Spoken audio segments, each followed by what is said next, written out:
In this example, we're going to use regression to do what's called parameter estimation. In contrast to the two other examples we did previously, we were just fitting where we didn't know what the underlying function was that should be generating this data. In this example, we do have kind of a theoretical model of how the data should be being generated in real life.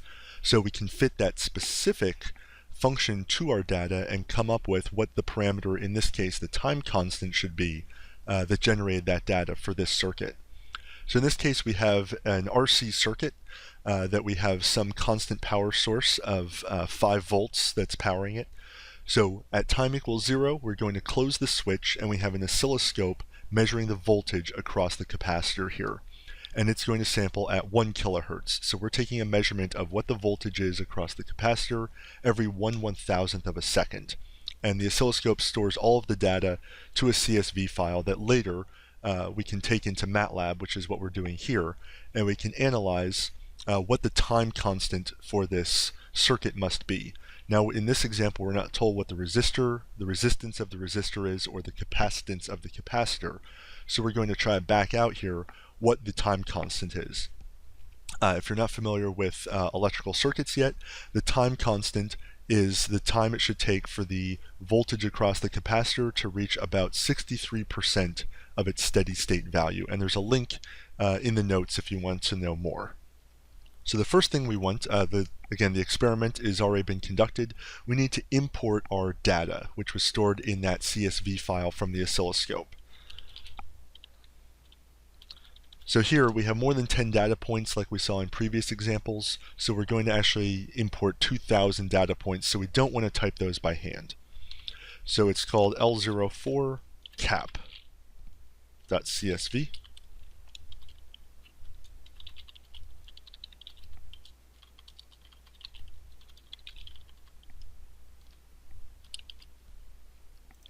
Right, so we get those two columns of data. The first one is our timestamps and the second is the voltages. So I want to pull out just the first column, which is the time, and then the second column, which is going to be the voltage. So I have them as two variables, t and v. And then I don't need a anymore, so just so it's not confusing, I'm going to get rid of that next. Okay, so in this case, let me just see what the raw data looks like coming out from the oscilloscope. So I can plot it, and there's going to be a lot of data here, so I'm going to plot it as just black dots.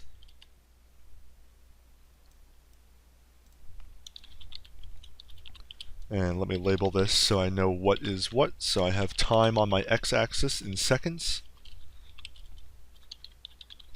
and my y-axis is the voltage or the potential difference across the capacitor measured in volts. So we see here again we have a lot of data. We look at our workspace, we have 2001 in this case data points that we pulled from the oscilloscope, and we see what the measured voltage is as time goes on. Now it's not a perfectly straight line here because there's going to be noise in the system. The oscilloscope doesn't measure perfectly, and there's other things going on, so we don't get a perfectly smooth line of data. And that's why we're running the regression, is so that we can make an estimate as to what the parameter was that would generate, in a perfect world, generate this curve, or generate this array of data. So in this case, we are told, we're given what the underlying function theoretically should be, that we could predict what the voltage across the capacitor is, knowing these different parameters. So my fit type, in this case, I'll call ft. We don't have to guess at it. It's this exponential function. So it's going to be v naught, which actually in this case we know is 5, times 1 minus e to our independent variable, in this case is time, but in this fit type I'm going to call it x, and this has to be in quotes, divided by tau, what the time constant is. So in this case we don't know tau. That's actually what we're trying to find here from fitting to this data. We know it came from v naught being 5, and time is our independent variable that we're going to be using. And closing the parenthesis here. And we need one more parenthesis for this to work. All right, so we have our model that we're trying to use here as a function of x and of tau. And we have to put this negative sign in here. So now we have, I'll rerun this one more time, our general model here, 5 times 1 minus e to the negative x, which is going to be our time, over, I'll call it a naught for right now, and we know that that is tau. So let me just put a note here, a naught is tau. That way it's just a little bit easier to keep track of what we're doing. So now we can go and we can try to fit our data. So I can use our fit, our independent variable t, our dependent variable v, and our fit type we're trying is given to us from the theoretical model for this system. And I want to get out of this my function, and I will look at the goodness of fit as well.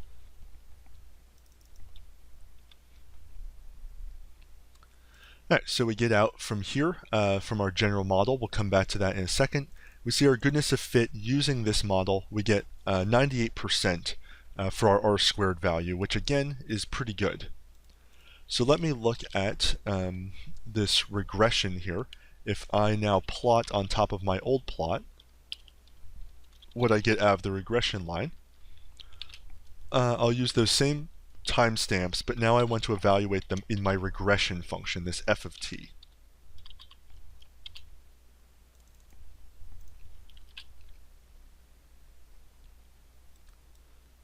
All right, so I'll make this a little bit bigger. So we see this regression line, this dashed red line. It's a little bit tough to see on top of the black. Let me try a different color, like green.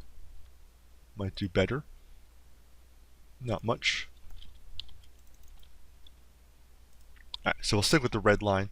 So we see here, this is the red line that is kind of the estimate, using our data, the estimate of what the voltage should be over time.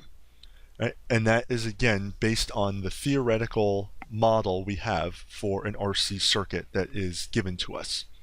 So what's the utility of this? Well, going through this regression, I can use this to back out what that value of tau is, what that time constant was.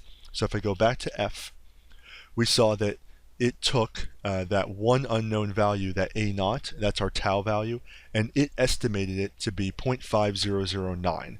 So this means that using this regression, that we've come up with an estimate of our time constant to be about 0.5 seconds.